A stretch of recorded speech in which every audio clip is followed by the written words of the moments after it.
Hi hello ಸ್ನೇಹಿತರೆ, ಎಲ್ಲರಿಗೂ ನಮಸ್ಕಾರ. ಈ ಒಂದು ಹೊಸ ವಿಡಿಯೋಗೆ ತಮಗೆಲ್ಲರಿಗೂ ಸ್ವಾಗತ, ವೆಲ್ಕಮ್ ಅನ್ನು ಹೇಳ್ತಾ, ಕಳೆದ ಒಂದು ತರಗತಿಯಲ್ಲಿ ನಾವು ಗಂಗಾ ನದಿಗೆ ಸಂಬಂಧಿಸಿದಂತೆ ಸಂಪೂರ್ಣವಾಗಿ ತಿಳಿದುಕೊಂಡಿದ್ದೇವೆ.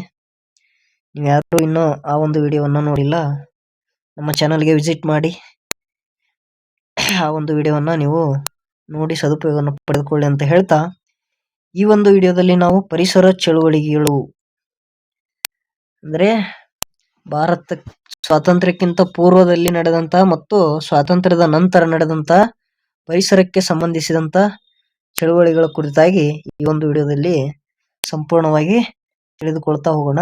ಎಲ್ಲಾ ಸ್ಪರ್ಧಾತ್ಮಕ ಪರೀಕ್ಷೆಗಳಿಗೆ ಉಪಯುಕ್ತವಾಗುವಂತ ಒಂದು ಮಾಹಿತಿ. ಈಗ ಇತ್ತೀಚೆಗೆ ನೀವು ಗಮನಿಸಿರಬಹುದು, ಪ್ರತಿಯೊಂದು ಪ್ರಶ್ನೆನೂ ಇಂಪಾರ್ಟೆಂಟ್ ಆಗುತ್ತೆ. ಎಲ್ಲಾ ಒಂದು ಪ್ರಶ್ನೆ ಪತ್ರಿಕೆಗಳಲ್ಲಿ ಎಲ್ಲಾ ವಿಭಾಗಗಳಿಗೆ ಸಂಬಂಧಿಸಿದಂತ ಪ್ರಶ್ನೆಗಳು ಹೇಳಿಕೆಗಳ ರೂಪದಲ್ಲಿ ಬರೋದ್ರಿಂದ ನೀವು ಯಾವುದೇ ಒಂದು ಮಾಹಿತಿಯನ್ನಾಗಿರ್ಲಿ ಸಂಪೂರ್ಣವಾಗಿ ಅದರ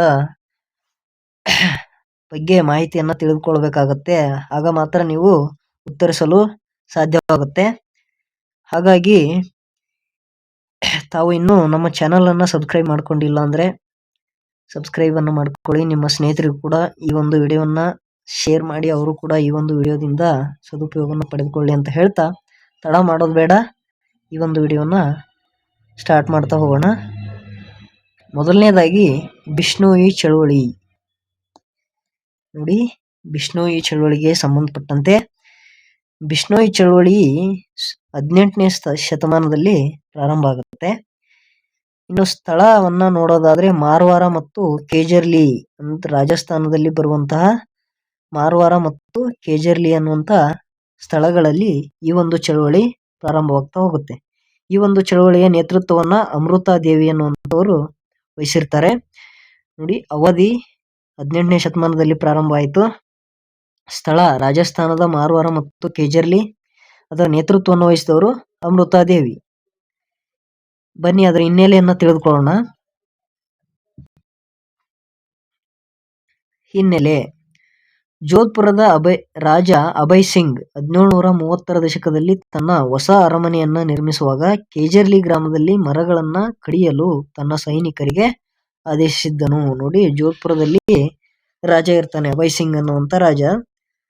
ಸುಮಾರು 18ನೇ ಶತಮಾನ ಅಂದ್ರೆ 1730ರ ದಶಕದಲ್ಲಿ ಅವರು ಒಂದು ಅರಮನೆಯನ್ನ ನಿರ್ಮಿಸಬೇಕು ಅಂತೇಳಿ ಅಲ್ಲಿ ಒಂದು ಅರಮನೆಯನ್ನ ನಿರ್ಮಿಸಲಿಕ್ಕೆ ಆ ಗ್ರಾಮದಲ್ಲಿರುವಂತಹ ಮರಗಳನ್ನೆಲ್ಲ ಕಡಿಯಲು ತನ್ನ ಸೈನಿಕರಿಗೆ ಆದೇಶವನ್ನ ಮಾಡ್ತಾನೆ. ಪೂರ್ವಜರು ಅನಾದಿ ಕಾಲದಿಂದ ಸಂರಕ್ಷಣೆ ಮಾಡುತ್ತಿದ್ದ ದೈವಿ ವನದ ನಾಶವನ್ನು ಸಹಿಸಲಾಗದೆ, ಅಂದ್ರೆ ಅಲ್ಲಿ ಹಿಂದಿನ ಕಾಲದಿಂದ ಅಂದ್ರೆ ಪ್ರಾಚೀನ ಕಾಲದಿಂದ ಅಲ್ಲಿರುವಂತಹ ಜನಗಳ ಪೂರ್ವಜರು ಆ ಮರಗಳನ್ನ ದೇವರ ರೂಪದಲ್ಲಿ ಕಾಣ್ತಾ ಬಂದಿರ್ತಾರೆ. ಅವುಗಳನ್ನ ನಾಶ ಮಾಡೋದರ ವಿರುದ್ಧವಾಗಿ ಅಮೃತಾ ದೇವಿ ಎಂಬ ಹಳ್ಳಿಗಾಡಿನ ಮಹಿಳೆ ಈ ಚಳುವಳಿಗೆ ನಾಂದಿ ಹಾಡಿದರು. ಅಂದ್ರೆ ಸೈನಿಕರು ಗಿಡಗಳನ್ನ ಕಡಿಯೋದನ್ನ ಅವರು ಅಪೋಸ್ ಮಾಡ್ತಾರೆ, ವಿರೋಧಿಸ್ತಾರೆ. ಇದರಲ್ಲಿ ಸುಮಾರು 363 ಜನರು ತಮ್ಮ ಕಾಡುಗಳ ರಕ್ಷಣೆಗಾಗಿ ತಮ್ಮ ಪ್ರಾಣವನ್ನು ತ್ಯಾಗ ಮಾಡಿದರು. ನೋಡಿ, ಇಲ್ಲಿ ಈ ಒಂದು ಚಳವಳಿಯಲ್ಲಿ ರಾಜ ಅಂದ್ರೆ ಸುಮ್ನೆ ಇರ್ತಾನೋ? ಅಪೋಸ್ ಮಾಡಿದ್ರೆ ಸುಮ್ನೆ ಇರಲ್ಲ. ಅವನು ಯಾರ್ಯಾರು ಅಪೋಸ್ ಮಾಡ್ತಾರೆ ಅವ್ರೆಲ್ಲಾರನು ಕೊಲ್ತಾ ಹೋಗ್ತಾನೆ. ಅದೇ ರೀತಿ ಅವನು ಸುಮಾರು 363 ಜನ ಅಪೋಸ್ ಮಾಡಿ ತಮ್ಮ ಪ್ರಾಣವನ್ನ ಬಲಿದಾನವಾಗಿ ಕೊಡ್ತಾರೆ ಈ ಒಂದು ಚಳವಳಿಯಲ್ಲಿ.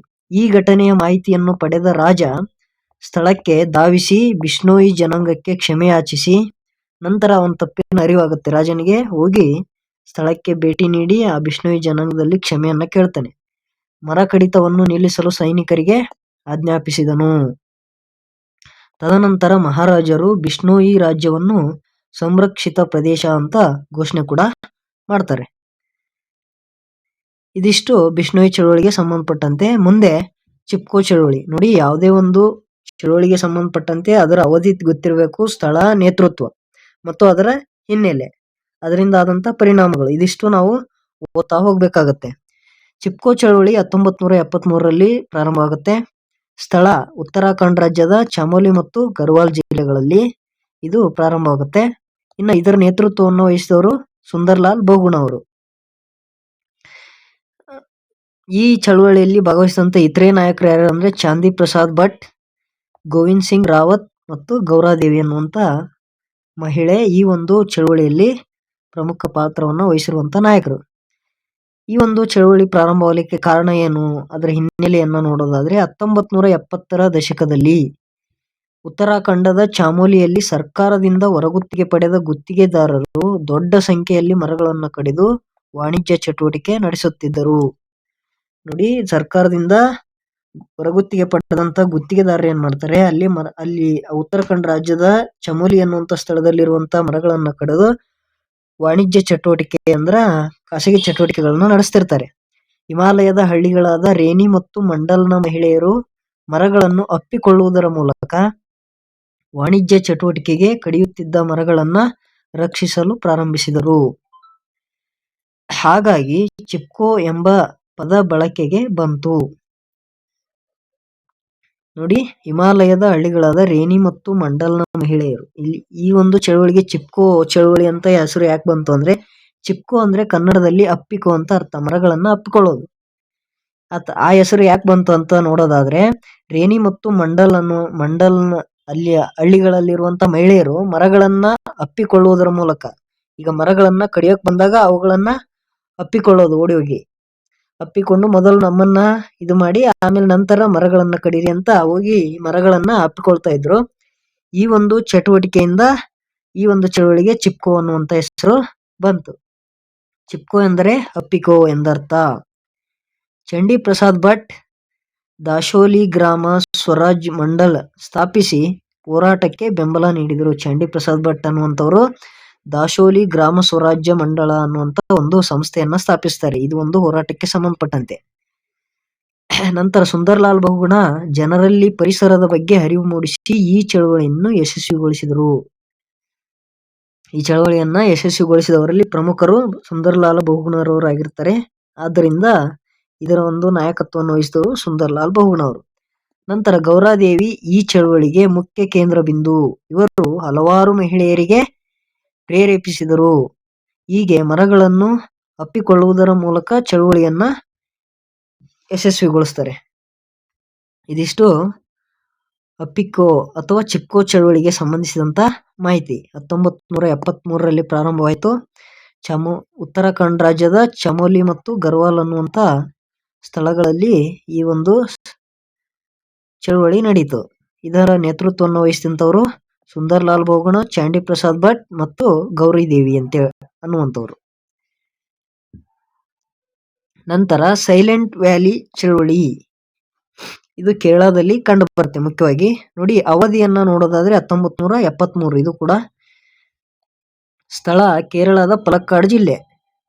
ನೇತೃತ್ವವನ್ನು ವಹಿಸಿದಂತವರು ಸ್ಥಳೀಯ ಜನರು, ಅಲ್ಲಿರುವಂತ ಜನರೇ ಹೋರಾಟವನ್ನ ಪ್ರಾರಂಭಿಸಿದವರು, ಪ್ರಮುಖವಾದಂತ ನಾಯಕರು ಯಾರು ಇಲ್ಲ.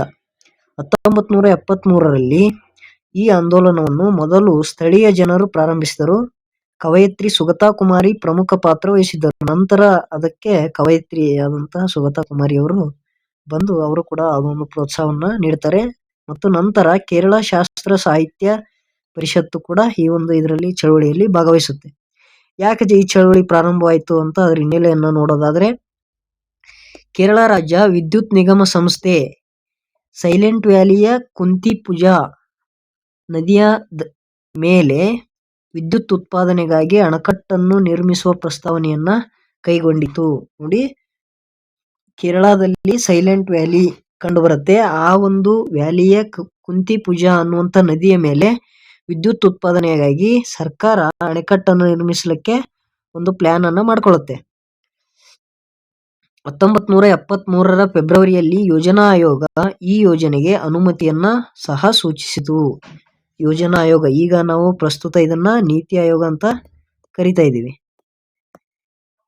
ಆದ್ರೆ ಅವಾಗ ಯೋಜನಾ ಆಯೋಗ ಅಂತ ಕರಿತಾ ಇದ್ರು. ಇದು ಕೂಡ ಆ ಒಂದು ಯೋಜನೆಗೆ ಅನುಮತಿಯನ್ನ ಕೊಡುತ್ತೆ. ನಂತರ ಜಲವಿದ್ಯುತ್ ಯೋಜನೆಯಿಂದ ನಾಶವಾಗಬಹುದಾದ ಕೇರಳದ ಪಲಕ್ಕಾಡ್ ಜಿಲ್ಲೆಯ ಸೈಲೆಂಟ್ ವ್ಯಾಲಿ ನಿತ್ಯ ಹರಿದ್ವರ್ಣ ಅರಣ್ಯವನ್ನು ಸಂರಕ್ಷಿಸಲು ಸರ್ಕಾರೇತರ ಸಂಸ್ಥೆಗಳು ಈ ಚಳುವಳಿಯನ್ನ ಪ್ರಾರಂಭಿಸ್ತವೆ. ಸರ್ಕಾರದ ವಿರುದ್ಧವಾಗಿ ನಮಗೆ ನಮಗೆ ಎಲ್ಲರಿಗೂ ಗೊತ್ತು, ಕೇರಳ ಒಂದು ಪಶ್ಚಿಮ ಘಟ್ಟಗಳು ಕಂಡು ಬರುವಂತ ಒಂದು ರಾಜ್ಯವಾಗಿದೆ. ಅಲ್ಲಿ ನಿತ್ಯ ಹರಿದ್ವರ್ಣ ಕಾಡುಗಳು ಕಂಡು ಬರ್ತವೆ. ಎಸ್ಪೆಷಲಿ ಸೈಲೆಂಟ್ ವ್ಯಾಲಿಯಲ್ಲಿ ನಿತ್ಯ ಹರಿದ್ವರ್ಣ ಕಾಡಿರುತ್ತೆ. ಈ ಒಂದು ಅಣೆಕಟ್ಟನ್ನು ನಿರ್ಮಿಸಿದರೆ ಆ ಸ್ಥಳವೆಲ್ಲ ಮುಳುಗಡೆಯಾಗಿ ಅಲ್ಲಿರುವಂತ ಪ್ರಾಣಿ ಪಕ್ಷಿ ಸಂಕುಲಕ್ಕೆ ಅನಾಹುತ ಆಗುತ್ತೆ, ನೈಸರ್ಗಿಕ ಸಂಪನ್ಮೂಲಗಳ ನಾಶ ಆಗುತ್ತೆ ಅನ್ನುವಂಥದ್ದನ್ನು ಯೋಚನೆಯೊಂದಿಗೆ ಸರ್ಕಾರೇತರ ಸಂಸ್ಥೆಗಳು, ಅಂದ್ರೆ ಸರ್ಕಾರದ ಅಧೀನದಲ್ಲಿ ಇರದೇ ಇರುವಂತಹ ಸಂಸ್ಥೆಗಳು ಈ ಒಂದು ಚಳವಳಿಯನ್ನ ಪ್ರಾರಂಭಿಸ್ತವೆ. ಇದರ ಪರಿಣಾಮವಾಗಿ ಕೇಂದ್ರ ಸರ್ಕಾರ MGK ಮೆನನ್ ನೇತೃತ್ವದಲ್ಲಿ ಸಮಿತಿಯನ್ನ ರಚಿಸಿತು. ನೋಡಿ, MGK ಮೆನನ್ ಅವರ ಅಧ್ಯಕ್ಷತೆಯಲ್ಲಿ ಇದರ ಕುರಿತಾಗಿ ಸಮಗ್ರವಾಗಿ ಅಧ್ಯಯನ ಮಾಡಲಿಕ್ಕೆ ಒಂದು ಸಮಿತಿಯನ್ನ ಆವಾಗ ಕೇಂದ್ರ ಸರ್ಕಾರ ನೇಮಕ ಮಾಡುತ್ತೆ ಚಳವಳಿಯನ್ನ ಪ್ರಾರಂಭಿಸಿದ ನಂತರ. 1983ರಲ್ಲಿ ಈ ಯೋಜನೆಯನ್ನು ಸ್ಥಗಿತಗೊಳಿಸಿ ಕೇಂದ್ರ ಸರ್ಕಾರ 1985ರಲ್ಲಿ ಸೈಲೆಂಟ್ ವ್ಯಾಲಿಯನ್ನು ರಾಷ್ಟ್ರೀಯ ಉದ್ಯಾನವನವಾಗಿ ಘೋಷಿಸಿತು.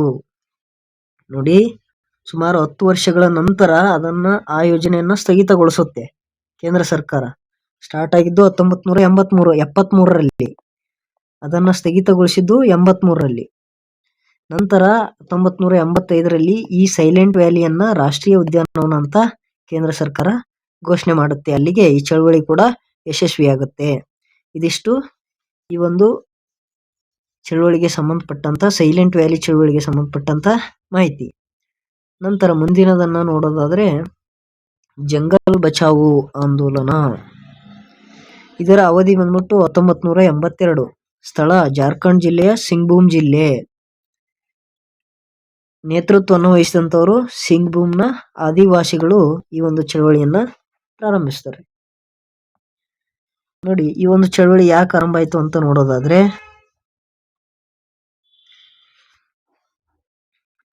ಭಾರತ ಸರ್ಕಾರವು ಬಿಹಾರದ ಈಗಿನ ಸಿಂಗ್ಭೂಮ್ ಜಿಲ್ಲೆಯ ನೈಸರ್ಗಿಕ ಸಾಲ್ ಅರಣ್ಯದ ಸ್ಥಳದಲ್ಲಿ ವಾಣಿಜ್ಯ ತೇಗದ ಮರಗಳನ್ನು ಬೆಳೆಯಲು ಪ್ರಸ್ತಾಪಿಸಿತ್ತು. ನೋಡಿ, ಭಾರತ ಸರ್ಕಾರ ಮೊದಲು ಬಿಹಾರ ರಾಜ್ಯದಲ್ಲೇ ಇತ್ತು, ಈಗ ಜಾರ್ಖಂಡ್ ರಾಜ್ಯದಲ್ಲಿದೆ. ಇದು ಸಿಂಗ್ಭೂಮ್ ಜಿಲ್ಲೆಯ ನೈಸರ್ಗಿಕ ಸಾಲ್ ಅರಣ್ಯದ ಸ್ಥಳದಲ್ಲಿ ವಾಣಿಜ್ಯ ಅಂದ್ರೆ ಕಮರ್ಷಿಯಲ್ ತೇಗದ ಮರಗಳನ್ನು ಬೆಳೆಯಲು ಪ್ರಸ್ತಾಪಿಸುತ್ತೆ. ಈ ಯೋಜನೆಗೆ ಸ್ಥಳೀಯ ಸಮುದಾಯಗಳು ತೀವ್ರ ವಿರೋಧವನ್ನ ವ್ಯಕ್ತಪಡಿಸ್ತವ. ಈ ಪ್ಲಾಂಟೇಶನ್ಗಳು ಪರಿಸರದ ಮೇಲೆ ಮತ್ತು ಅವರ ಜೀವನದ ವಿಧಾನದ ಮೇಲೆ ಪರಿಣಾಮ ಬೀರುತ್ತದೆ ಅಂತ ಹೇಳಿ ಅವರು ಅದನ್ನ ವಿರೋಧ ಮಾಡ್ತಾರೆ. ಇದು 1980ರ ದಶಕದ ಆರಂಭದಲ್ಲಿ ಜಂಗಲ್ ಬಚಾವೋ ಆಂದೋಲನಕ್ಕೆ ಕಾರಣ ಆಗುತ್ತೆ. ನಂತರ ಮುಂದೆ ಅಪ್ಪಿಕೋ ಚಳವಳಿ. ಇದು ಕರ್ನಾಟಕದಲ್ಲಿ ನಡೆದಂಥದ್ದು. 1983ರಲ್ಲಿ ನಡೆಯುತ್ತೆ ಈ ಒಂದು ಅಪ್ಪಿಕೋ ಚಳವಳಿ. ಸ್ಥಳ ಕರ್ನಾಟಕ ರಾಜ್ಯದ ಶಿವಮೊಗ್ಗ ಜಿಲ್ಲೆಯ ಮತ್ತು ಉತ್ತರ ಕನ್ನಡದಲ್ಲಿ ಈ ಒಂದು ಚಳವಳಿ ನಡೆಯುತ್ತೆ. ಇದರ ನೇತೃತ್ವವನ್ನ ಪಾಂಡುರಂಗ ಹೆಗಡೆಯವರು ವಹಿಸಿರ್ತಾರೆ. ಹಿನ್ನೆಲೆ: ಸ್ವಾಭಾವಿಕ ಅರಣ್ಯ ಪ್ರದೇಶದ ವಾಣಿಜ್ಯೀಕರಣ ಮತ್ತು ಮರಗಳ ನಾಶವನ್ನು ತಡೆಗಟ್ಟಲು ಅಪ್ಪಿಕೋ ಚಳವಳಿಯು 1983ರಲ್ಲಿ ಕರ್ನಾಟಕದಲ್ಲಿ ಪಶ್ಚಿಮ ಘಟ್ಟಗಳಲ್ಲಿನ ಕಳಸೆ ಅರಣ್ಯವನ್ನು ಉಳಿಸಲು ಪ್ರಾರಂಭವಾಯಿತು. ನೋಡಿ, ಕರ್ನಾಟಕದ ಪಶ್ಚಿಮ ಘಟ್ಟಗಳಲ್ಲಿ ಎಲ್ಲೆಲ್ಲಿ ಕಂಡು ಬರ್ತಾವಂದ್ರೆ ಕರಾವಳಿ ಪ್ರದೇಶಗಳಲ್ಲಿ ಕಂಡು ಬರ್ತಾ ಹೋಗ್ತವೆ. ಅದರಲ್ಲಿ ಕಳಸೆ ಅರಣ್ಯವನ್ನ ಒಂದು ಸರ್ಕಾರ ವಾಣಿಜ್ಯೀಕರಣ ಮಾಡಬೇಕು, ಕಮರ್ಷಿಯಲೈಸ್ ಮಾಡಬೇಕು ಮತ್ತು ಅಲ್ಲಿರುವಂತ ಮರಗಳನ್ನ ನಾಶ ಮಾಡಬೇಕು ಅಂತ ನಿರ್ಧರಿಸುತ್ತೆ. ಅದನ್ನ ತಡೆಗಟ್ಟೋದಕ್ಕೋಸ್ಕರ 1983ರಲ್ಲಿ ಅಲ್ಲಿರುವಂತ ಜನರು ಅಪ್ಪಿಕೋ ಚಳವಳಿಯನ್ನ ಪ್ರಾರಂಭ ಮಾಡ್ತಾರೆ. ಉತ್ತರ ಕನ್ನಡದ ಶಿರಸಿಯ ಸಲ್ಕಾನಿ ಹಳ್ಳಿಯ ಪುರುಷರು, ಮಹಿಳೆಯರು ಮತ್ತು ಮಕ್ಕಳು ಸೇರಿದಂತೆ ಜನರು ಮರಗಳನ್ನು ಕಡಿಯುವುದನ್ನು ತಡೆಯಲು ಮರಗಳನ್ನು ಅಪ್ಪಿಕೊಂಡು ಚಳವಳಿಯನ್ನ ಯಶಸ್ವಿಗೊಳಿಸಿದರು. ನೋಡಿ, ಚಿಪ್ಕೋ ಚಳವಳಿ ರೀತಿನೇ ಇಲ್ಲೂ ಕೂಡ ಮರಗಳನ್ನ ಅಪ್ಪಿಕೊಂಡು ಮಹಿಳೆಯರು, ಮಕ್ಕಳು, ಪುರುಷರು ಎಲ್ಲರೂ ಮರಗಳನ್ನ ಅಪ್ಪಿಕೊಂಡು ಈ ಒಂದು ಚಳವಳಿ ಮಾಡೋದ್ರಿಂದ ಇದಕ್ಕೆ ಅಪ್ಪಿಕೋ ಚಳವಳಿ ಅಂತ ಹೆಸರು ಬರುತ್ತೆ. ಪರಿಸರವಾದಿ ಪಾಂಡುರಂಗ ಹೆಗಡೆಯವರು ವ್ಯಾಪಾರಕ್ಕಾಗಿ ಮರಗಳನ್ನ ಕಡಿಯೋದರಿಂದ ಆಗುವ ಅನಾಹುತಗಳ ಬಗ್ಗೆ ಜನರಲ್ಲಿ ಕಾಲ್ನಡಿಗೆ, ಜನಪದ ನೃತ್ಯ, ಬೀದಿ ನಾಟಕ ಇತ್ಯಾದಿಗಳ ಮೂಲಕ ಅರಿವು ಮೂಡಿಸುವ ಮೂಲಕ ಆಂದೋಲನದ ನೇತೃತ್ವ ವಹಿಸಿದ್ದರು. ಕನ್ನಡದಲ್ಲಿ ಅಪ್ಪಿಕೋ ಎಂದರೆ ತಬ್ಬಿಕೋ ಎಂದರ್ಥ. ಇದಿಷ್ಟು ಅಪ್ಪಿಕೋ ಚಳವಳಿಗೆ ಸಂಬಂಧಪಟ್ಟಂತ ಮಾಹಿತಿ. ನಂತರ ನರ್ಮದಾ ಬಚಾವೋ ಆಂದೋಲನ. ಇದು 1985ರಲ್ಲಿ ಪ್ರಾರಂಭವಾಗುತ್ತೆ. ಸ್ಥಳ ಮಧ್ಯಪ್ರದೇಶ ಮತ್ತು ಗುಜರಾತ್ ರಾಜ್ಯದಲ್ಲಿ ಪ್ರಾರಂಭ ಆಗುತ್ತೆ. ನೇತೃತ್ವವನ್ನು ಯಾರು ವಹಿಸಿರ್ತಾರೆ? ಈ ಒಂದು ಚಳವಳಿಯ ನಾಯಕರು ಯಾರು ಅಂತಂದ್ರೆ ಮೇಧಾ ಪಾಟ್ಕರ್ ಮತ್ತು ಬಾಬಾ ಆಮ್ಟೆ ಅನ್ನುವಂಥವ್ರು ಈ ಒಂದು ಆಂದೋಲನದ ಅಥವಾ ಚಳವಳಿಯ ಪ್ರಮುಖ ನಾಯಕರಾಗಿರ್ತಾರೆ. ನರ್ಮದಾ ಬಚಾವೋ ಆಂದೋಲನದ ಪ್ರಮುಖ ವಕ್ತಾರರಾದ ಮೇಧಾ ಪಾಟ್ಕರ್ ಮತ್ತು ಬಾಬಾ ಆಮ್ಟೆ ಅವರಿಗೆ 1991ರಲ್ಲಿ ರೈಟ್ ಲೈವ್ಲಿಹುಡ್ ಪ್ರಶಸ್ತಿಯನ್ನ ನೀಡಲಾಗುತ್ತೆ. ಈ ಒಂದು ಆಂದೋಲನದ ಅಥವಾ ಚಳವಳಿಯ ಹಿನ್ನೆಲೆ ಯಾಕೆ ಪ್ರಾರಂಭ ಆಯಿತು ಅಂತ ನೋಡೋದಾದ್ರೆ, ನರ್ಮದಾ ಬಚಾವೋ ಆಂದೋಲನವು ನರ್ಮದಾ ನದಿಗೆ ಬೃಹತ್ ಅಣೆಕಟ್ಟು ನಿರ್ಮಾಣದ ವಿರುದ್ಧ 1985ರಲ್ಲಿ ಪ್ರಾರಂಭವಾದ ಅತ್ಯಂತ ಶಕ್ತಿಶಾಲಿ ಜನಾಂದೋಲನವಾಗಿದೆ. ನೋಡಿ, ನರ್ಮದಾ ನದಿಗೆ ಅಣೆಕಟ್ಟನ್ನ ನಿರ್ಮಿಸಲಿಕ್ಕೆ ಸರ್ಕಾರ ಕ್ರಮವನ್ನು ಕೈಗೊಂಡಾಗ ಅದರ ವಿರುದ್ಧವಾಗಿ 1985ರಲ್ಲಿ ಈ ಒಂದು ಚಳವಳಿ ಪ್ರಾರಂಭ ಆಗುತ್ತೆ.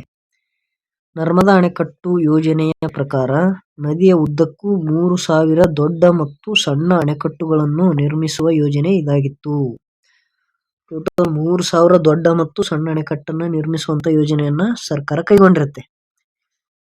ನರ್ಮದಾ ನದಿಯ ಅಡ್ಡಲಾಗಿ ಕಟ್ಟಿದ ಸರ್ದಾರ್ ಸರೋವರ್ ಅಣೆಕಟ್ಟು ನಿರ್ಮಾಣದಿಂದ ಸಾವಿರಾರು ಜನರು ತಮ್ಮ ಆಸ್ತಿ ಮನೆಗಳನ್ನು ಕಳೆದುಕೊಂಡರು.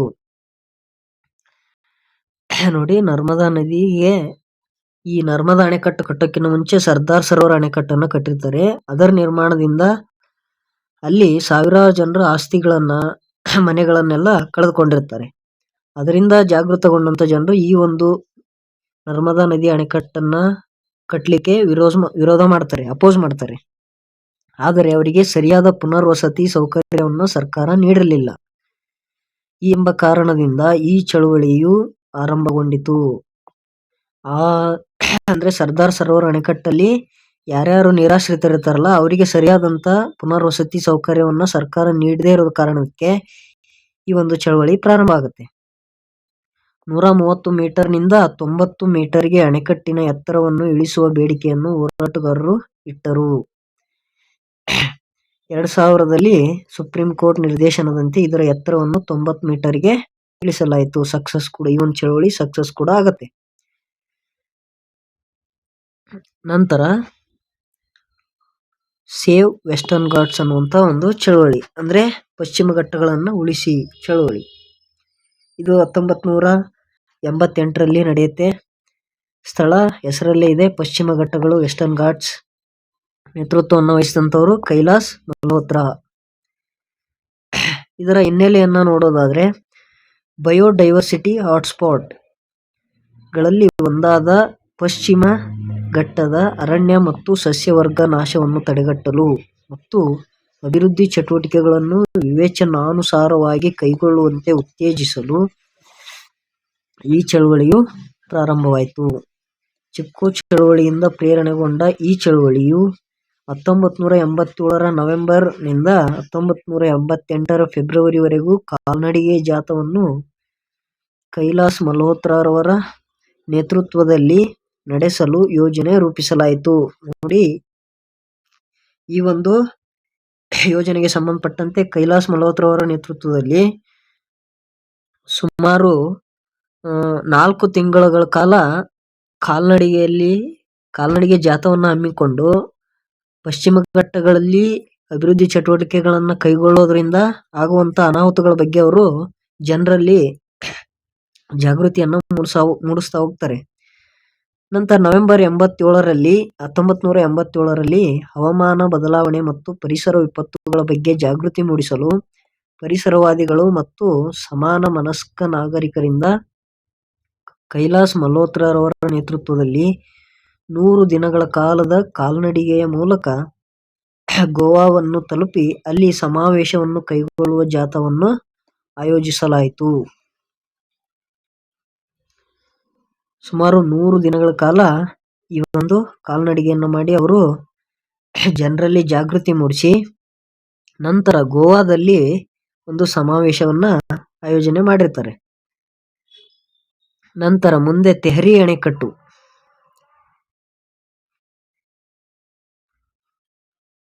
ಅವಧಿ 1990. ಸ್ಥಳ ಉತ್ತರಾಖಂಡದ ಭಾಗೀರಥಿ ನದಿಯ ಮೇಲಿನ ತೆಹರಿ ಅಣೆಕಟ್ಟು. ಭಾರತದ ಅತಿ ಎತ್ತರದ ಅಣೆಕಟ್ಟಾಗಿರುತ್ತೆ ಈ ತೆಹರಿ ಅಣೆಕಟ್ಟು. ಭಾಗೀರಥಿ ನದಿಗೆ ಅಡ್ಡವಾಗಿ ಈ ಒಂದು ಅಣೆಕಟ್ಟನ್ನ ಕಟ್ಟಿರ್ತಾರೆ ಅಂತ ನಾವು ಕಳೆದ ವಿಡಿಯೋದಲ್ಲಿ ಸಂಪೂರ್ಣವಾಗಿ ಮ್ಯಾಪ್ ನ ಮುಖಾಂತರ ನೋಡಿದ್ದೇವೆ. ಇದು ಉತ್ತರಾಖಂಡ ರಾಜ್ಯದಲ್ಲಿ ಕಂಡು ಬರುತ್ತೆ. ಅಲ್ಲಿ ಈ ಒಂದು ಚಳವಳಿ ನಡೆಯುತ್ತೆ. ಇದರ ನೇತೃತ್ವವನ್ನು ಕೂಡ ಸುಂದರ್ಲಾಲ್ ಬಹುಗುಣ ಅವರು ವಹಿಸಿರ್ತಾರೆ. ಯಾಕೆ ಈ ಚಳವಳಿ ಪ್ರಾರಂಭವಾಯಿತು ಅಂತ ಹಿನ್ನೆಲೆಯನ್ನು ನೋಡೋದಾದ್ರೆ, ತೆಹರಿ ಅಣೆಕಟ್ಟು ಯೋಜನೆಯನ್ನು 1960ರ ದಶಕದಲ್ಲಿ ಜಲವಿದ್ಯುತ್ ಉತ್ಪಾದಿಸಲು ಮತ್ತು ಪ್ರದೇಶದಲ್ಲಿ ಪ್ರವಾಹವನ್ನು ನಿಯಂತ್ರಿಸಲು ಪ್ರಾರಂಭಿಸಲಾಯಿತು. ತೆಹರಿ ಭಾಗೀರಥಿ ನದಿಗೆ ಅಣೆಕಟ್ಟು ಕಟ್ಟಿ ಜಲವಿದ್ಯುತ್ತನ್ನು ಉತ್ಪಾದಿಸಿ ಮತ್ತು ಪ್ರವಾಹವನ್ನು ಮಳೆ ಹೆಚ್ಚಾದಾಗ ಅಲ್ಲಿ ಪ್ರವಾಹ ಆಗೋದ್ರಿಂದ ಅದನ್ನು ನಿಯಂತ್ರಿಸಬೇಕು ಅಂತ ತೆಹರಿ ಅಣೆಕಟ್ಟು ಯೋಜನೆಯನ್ನ ಸರ್ಕಾರ ಜಾರಿಗೆ ತಗೊಂಡ್ಬರುತ್ತೆ. ಈ ಯೋಜನೆಯು ಸುಮಾರು 1000 ಕುಟುಂಬಗಳ ಸ್ಥಳಾಂತರ ಮತ್ತು ಹಲವಾರು ಹಳ್ಳಿಗಳನ್ನ ಮುಳುಗಡೆಗೆ ಕಾರಣವಾದ್ದರಿಂದ ಸ್ಥಳೀಯ ಜನರು ಇದನ್ನ ವಿರೋಧಿಸಿದರು. ನೋಡು, ಈ ಅಣೆಕಟ್ಟಿನಿಂದ 1000 ಹಳ್ಳಿಗಳು ಮುಳುಗಡೆ ಆಗ್ತವೆ. 1000 ಕುಟುಂಬಗಳನ್ನ ಅಲ್ಲಿರುವಂತ ಸ್ಥಳದಿಂದ ಸ್ಥಳಾಂತರ ಮಾಡಿ ಬೇರೆ ಕಡೆ ಶಿಫ್ಟ್ ಮಾಡಬೇಕಾಗುತ್ತೆ. ಹಾಗಾಗಿ ಈ ಒಂದು ಯೋಜನೆಯನ್ನ ಅಲ್ಲಿರುವಂತ ಸ್ಥಳೀಯ ಜನರು ವಿರೋಧ ಮಾಡ್ತಾರೆ. ವಿರೋಧ ಮಾಡಿ ಚಳವಳಿ ಮಾಡ್ಲಿಕ್ಕೆ ಪ್ರಾರಂಭ ಮಾಡ್ತಾರೆ. ಮುಂದೆ ಅವರ ಬೇಡಿಕೆಗಳು ಏನು ಅಂತಂದ್ರೆ, ಈ ಒಂದು ಚಳವಳಿಯ ಪ್ರಮುಖ ಬೇಡಿಕೆಗಳು ತೆಹರಿ ಅಣೆಕಟ್ಟು ಯೋಜನೆಯ ಬದಲಾವಣೆ, ಅಂದ್ರೆ ಅದರ ಸ್ಥಳವನ್ನ ಬದಲಾವಣೆ ಮಾಡಬೇಕು. ನಂತರ ಸ್ಥಳಾಂತರಗೊಂಡ ಕುಟುಂಬಗಳ ಸರಿಯಾದ ಪುನರ್ವಸತಿ. ಈಗ ಸರ್ಕಾರ ಅಲ್ಲಿಂದ ಸ್ಥಳಾಂತರಗೊಂಡಂತ ಜನರಿಗೆ ಅಥವಾ ಕುಟುಂಬಗಳಿಗೆ ಸರಿಯಾದಂತ ಪುನರ್ವಸತಿಯನ್ನು ಒದಗಿಸಬೇಕು ಸರಿಯಾದ ಕಾಲಕ್ಕೆ. ನಂತರ 3ನೇದಾಗಿ ಪ್ರದೇಶದ ಪರಿಸರ ಮತ್ತು ಜೀವ ವೈವಿಧ್ಯದ ರಕ್ಷಣೆಯನ್ನ ಮಾಡಬೇಕು ಅಂತ ಅವರ ಒಂದು ಬೇಡಿಕೆಗಳಾಗಿರ್ತವೆ. ಇದಿಷ್ಟು ತೆಹರಿ ಅಣೆಕಟ್ಟು ವಿವಾದಕ್ಕೆ ಸಂಬಂಧಪಟ್ಟಂತ ಮಾಹಿತಿ. ಇದಿಷ್ಟಾಗಿತ್ತು ಪ್ರಮುಖ ಪರಿಸರ ಚಳವಳಿಗಳು.